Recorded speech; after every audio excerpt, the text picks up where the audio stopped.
মৌমিতার পুরো শরীরে 113টা কামড়ের দাগ ছিল।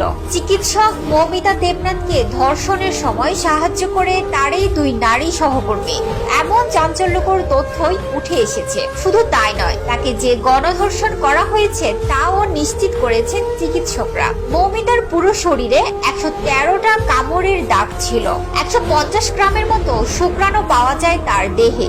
সাধারণত একজন সক্ষম পুরুষের শুক্রাণুর পরিমাণ গড়ে 5-6 গ্রাম। যদি 100 গ্রামও শুক্রাণু ধরা হয়, তার মানে কমপক্ষে 18 থেকে 20 জন পুরুষের সমান শুক্রাণু পাওয়া গেছে মৌমিতার দেহে। পশ্চিমবঙ্গের আরজি কর মেডিকেল কলেজের শিক্ষার্থী মৌমিতা দেবনাথ টানা 36 ঘন্টার অক্লান্ত ডিউটি শেষে মৌমিতা সেমিনার রুমে বিশ্রাম নিচ্ছিলেন। ঠিক এই সময় তাকে ধর্ষণ ও হত্যা করা হয়। ময়নাতদন্তের রিপোর্টের দাবি, যৌনাঙ্গে গভীর ক্ষত হয়েছে। এনটি মন্ডে